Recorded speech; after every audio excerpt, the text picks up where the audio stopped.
Hi all, good morning. तो बहुत दिनों से मैं सोच रही थी कि मैं कौन सा वीडियो डालूँ मेरे यूट्यूब चैनल पे, because I am not getting exact like nice subject और nice idea. But now I think मुझे मिल गया है एक अच्छा सब्जेक्ट जिसमें मैं बात कर सकती हूँ मेरी दीदी के साथ।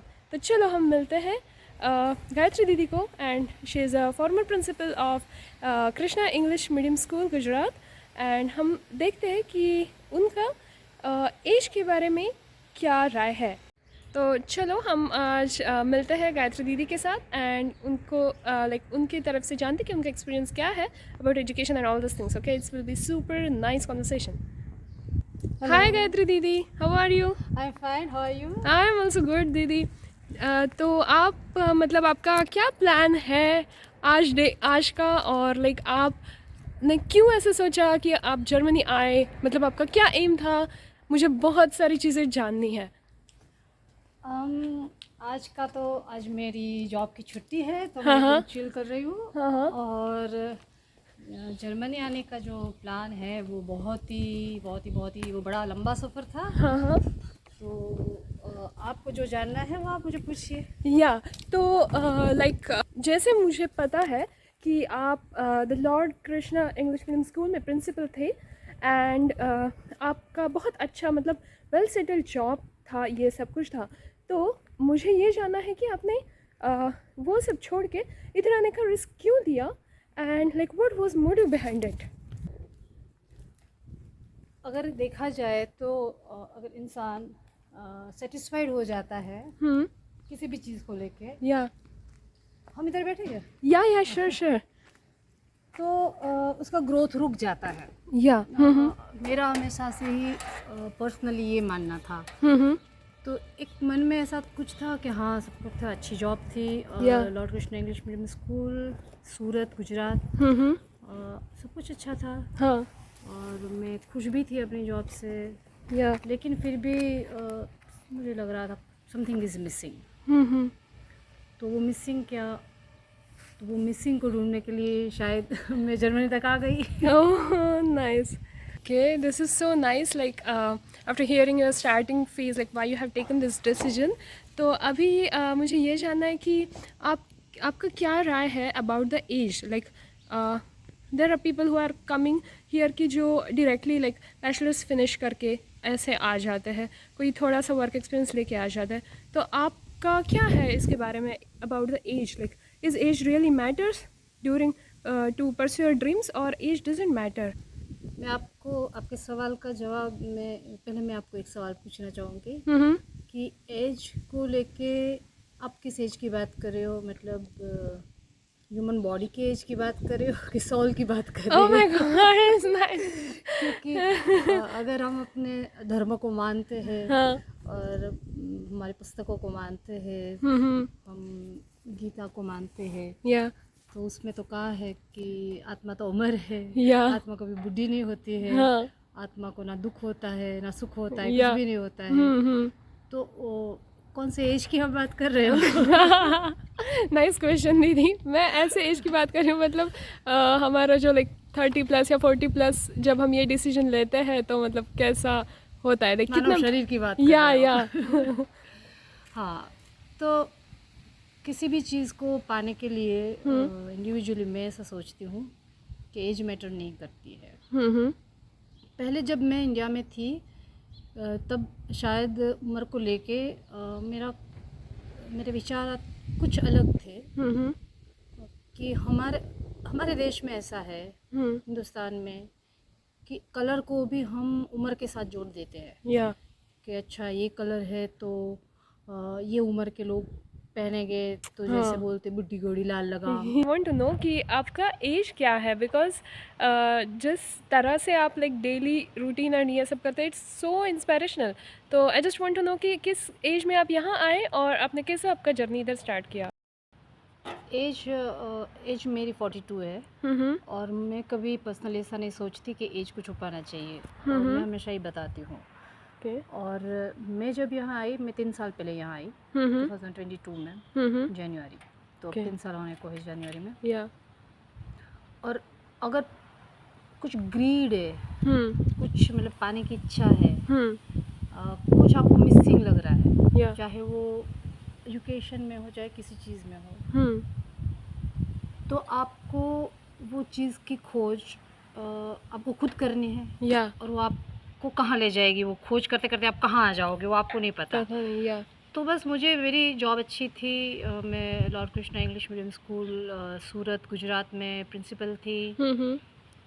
लाइफ अच्छी थी एकदम, हाँ सेटल, या कोई टेंशन नहीं, सब कुछ अच्छे से, हम्म फैमिली लाइफ अच्छी, और जॉब भी बहुत अच्छी। मैं पूरी सेटिस्फाइड थी अपने जॉब से, ऐसा भी नहीं था कि मुझे जॉब में कुछ मिसिंग लग रहा था। हाँ स्टाफ और जो भी हेड थे वो भी सब अच्छे थे, सीखने को भी बहुत कुछ मिल रहा था, लेकिन फिर भी मुझे मिसिंग लग रहा था, मुझ में ही कुछ, ओके कि मुझे अभी भी कुछ चीज़ मुझ में मिसिंग लग रही है कि जो मुझे डेवलप करनी है। और एज ए प्रिंसिपल आप ऐसी पोस्ट पे होते हो जहाँ पर आपसे बहुत सारे लोगों की उम्मीदें जुड़ी होती है, या पेरेंट्स की, टीचर्स की, स्टूडेंट्स की, जो कमिटी होती है, जो हेड होते हैं उनकी, सब लोगों की, सोसाइटी की। या तो उसके लिए अगर आपको ऐसा लगता है कि हाँ आप परफेक्ट हो, आप फुलफ़िल कर सकते हो वो सारी चीज़ें, तो बहुत अच्छी बात है। लेकिन मुझे में वो चीज़ मिसिंग कुछ लग रहा था कि मेरा एजुकेशन, मैंने एमए बीएड किया हुआ है, तो बेसिक एजुकेशन कह सकती हूँ मैं कि टीचर के लिए होता है। तो मेरे सारे टीचर्स थे, सब लोग ही तो एमए बीएड थे, मुझ में ऐसा क्या था, अलग क्या था, मैं क्यों प्रिंसिपल थी।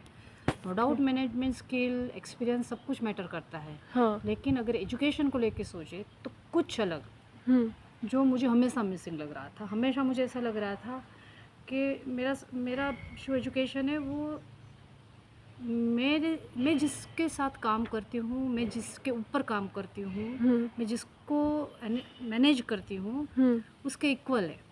राइट हाँ तो मुझे कहीं ना कहीं वो फील होता था कि इक्वल एजुकेशन है, और कहीं ना कहीं एक्सपीरियंस भी बहुत, एक्सपीरियंस टीचर भी बहुत थे, हाँ उसके बावजूद भी मैं एक पोस्ट पे हूँ, हाँ तो मुझे कुछ और देना पड़ेगा अच्छा, या और वो फुलफिल एक एजुकेशन ही कर सकता है।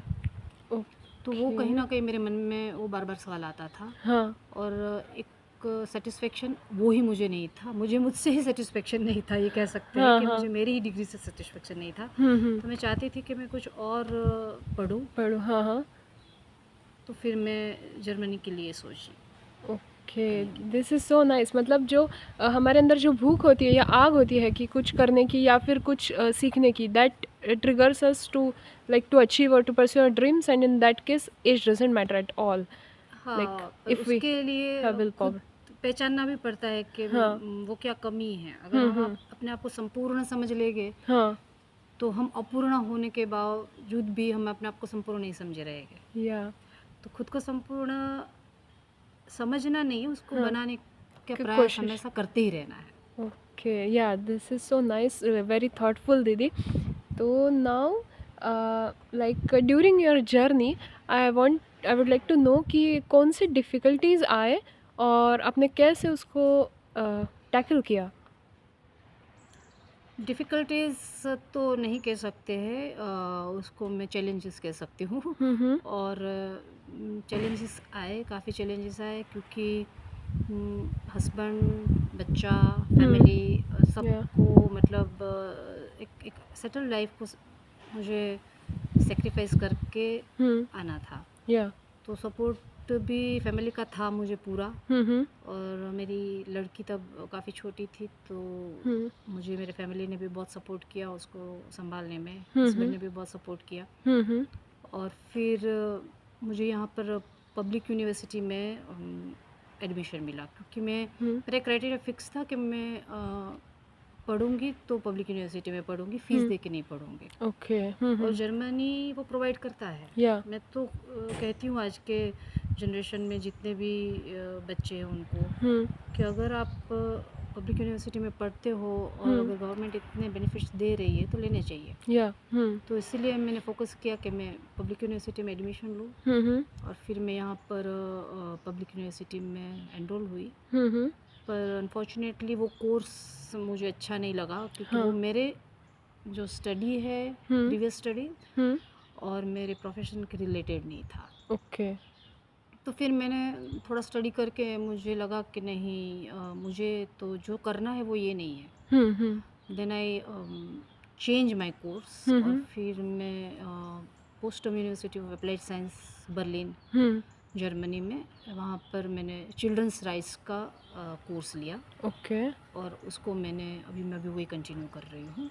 तो मुझे आने में जो डिफ़िकल्टीज़ हुई वो वही हुई कि फैमिली को छोड़ के आना था, बच्चे को छोड़ के आना था, और एक सेटल्ड जॉब को छोड़ के आना था। मतलब एक रिस्क था। राइट।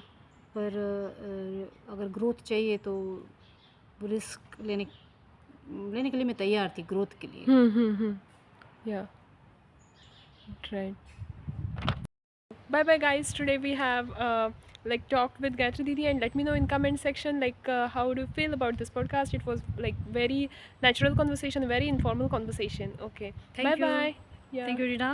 Bye.